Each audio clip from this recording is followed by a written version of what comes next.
James Charles has returned to YouTube. Hi sisters, and welcome back to my YouTube channel. James pulled a David Dobrik and redid his apology. I really wanted to apologize, but his video is receiving a lot more dislikes than usual, and people are calling him out for his shady behavior. There is no way this like to dislike ratio is real. This guy is a master manipulator. Wow. It feels as if James is trying to still paint himself out as if he is actually fully innocent. Has James really grown in the span of 3 months? It's been 3 months since James Charles apologized for speaking inappropriately to young boys, explaining he did not know their real age. Now he's back again with another apology after a lot of self-reflection.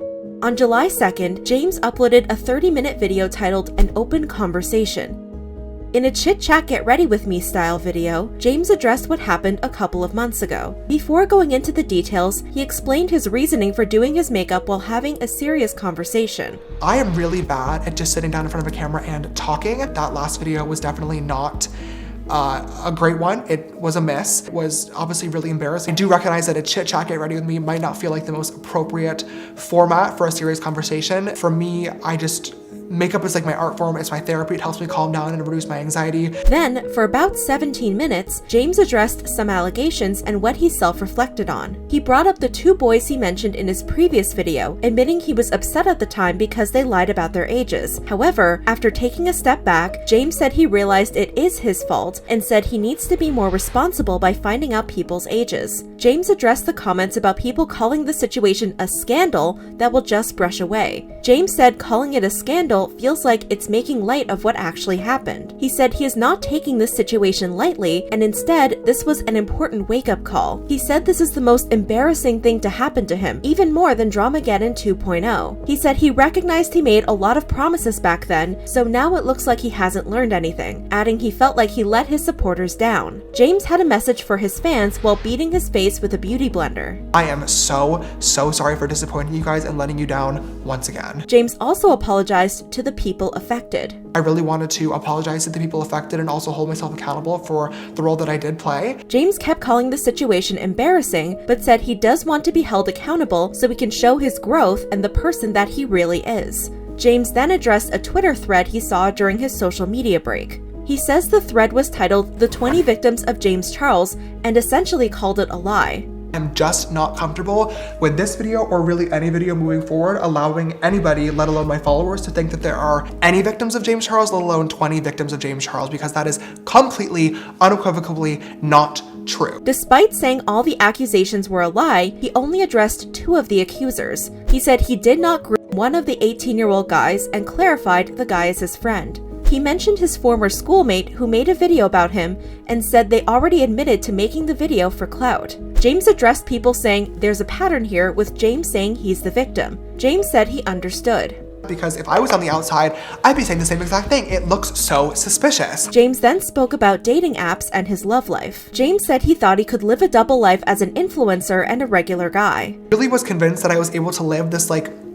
Hannah Montana double life fantasy. James said he was delusional to think that was possible and now understands people will always see him as James Charles. James addressed some issues on dating apps.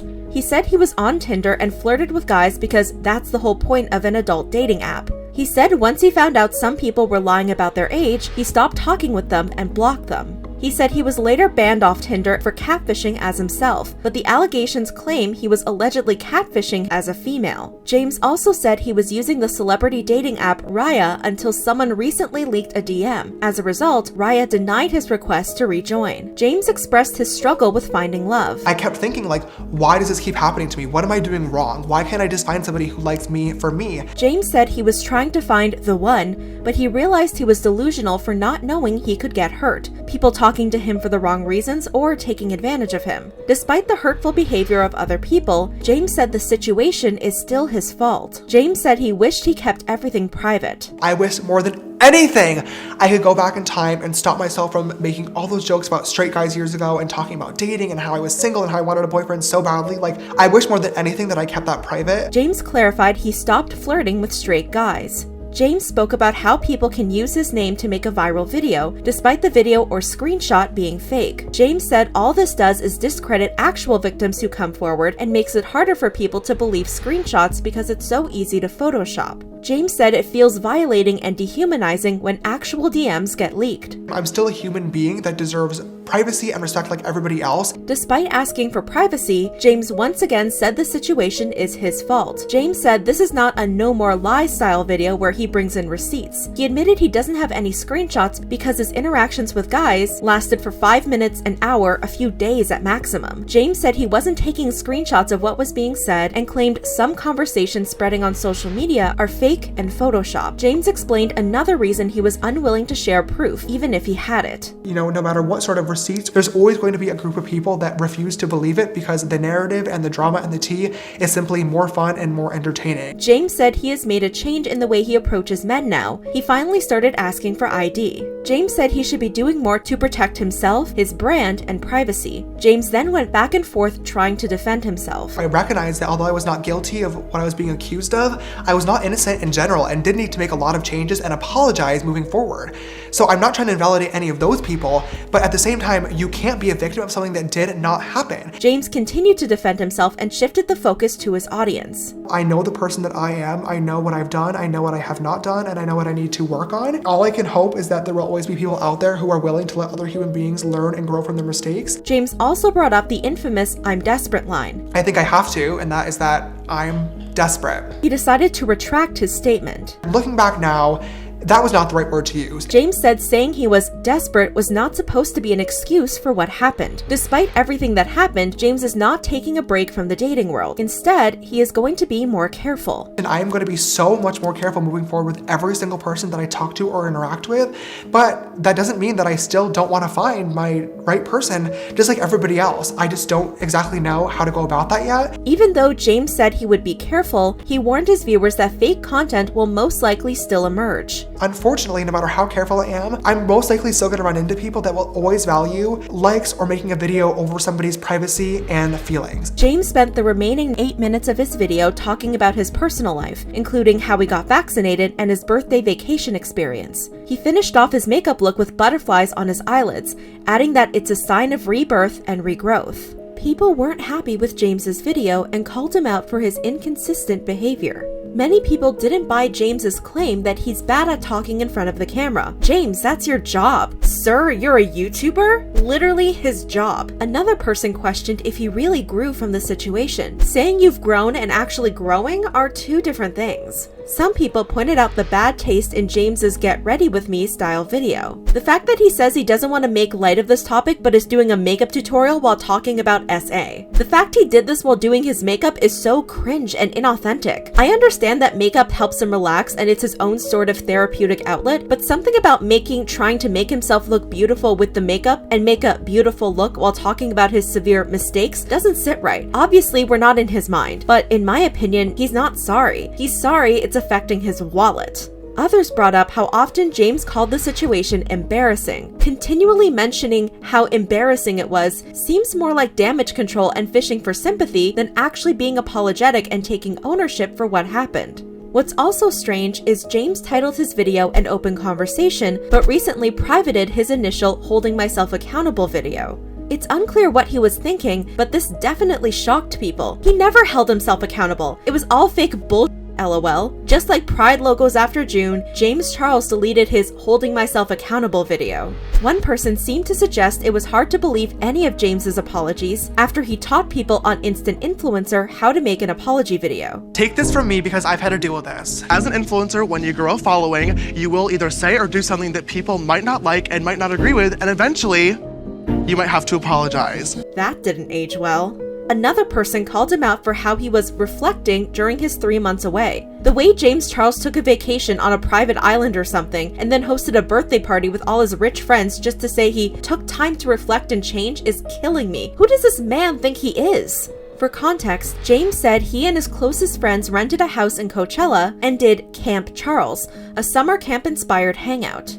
Another person pointed to an inconsistency with James apologizing and later claiming he wanted privacy. It sounds like he's saying, "I wish I kept my behavior private" instead of "it was wrong." He seems so calculating. Body analyst Logan Portenier, more commonly known by his YouTube channel Observe, also commented on James's behavior throughout the video. He's still doing this trend that we've seen from him of offering a fault that's really just painting him out to be a nice person while still trying to be like, no, I still have fault.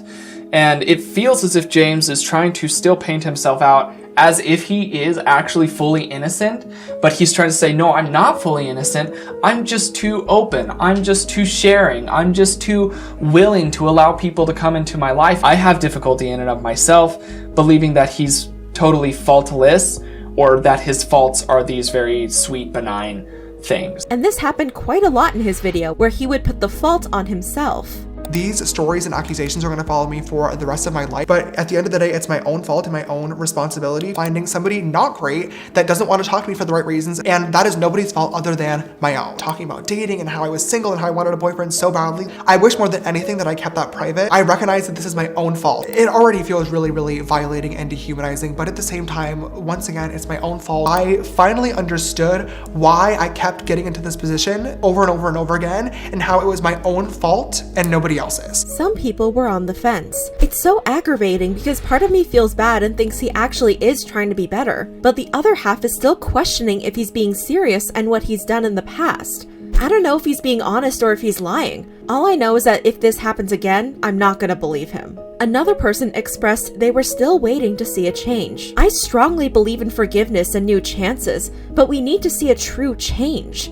Others felt people were too critical. Y'all, he's a person with feelings and thoughts. Give him a break. Everyone makes mistakes. That's what makes us human. While the majority of the comments were negative, some people pointed to some deeper issues. A few people asked James to get real help. I think James needs to stay off social media and all dating apps and dating in general, at least for a while. Dive headfirst into some kind of therapy and fully and completely heal and realize why everything has happened within himself. I agree that everyone deserves love in their life. Maybe you should talk to someone or maybe a therapist and explore why it seems that finding love or having a partner is something that is so important to you and leads to some of the behaviors you've done or currently deal with when interacting with people.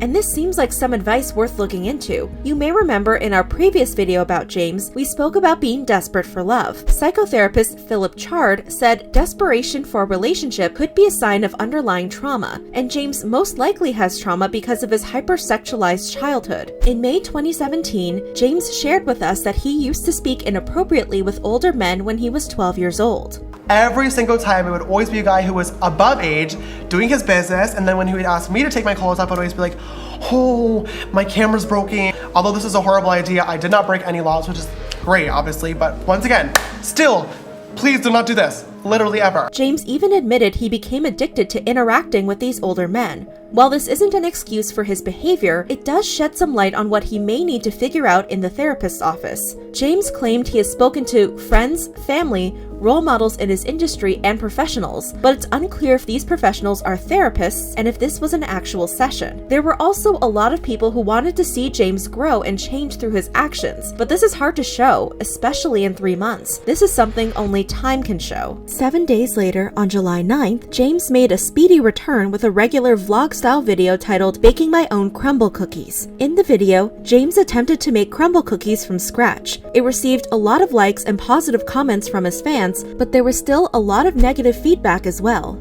I've only watched 5 minutes of this video, but this gives me such an eerie feeling, not the same as it used to be. Why is he acting so normal? I don't know what's worst, the people enabling him or his legion of fans who enable him but then speak up against shaking my head. Nothing like baking some cookies to memory wipe his impressionable viewers about the past few months. What do you think about James's return to YouTube? Do you think it was wrong of him to delete his previous video?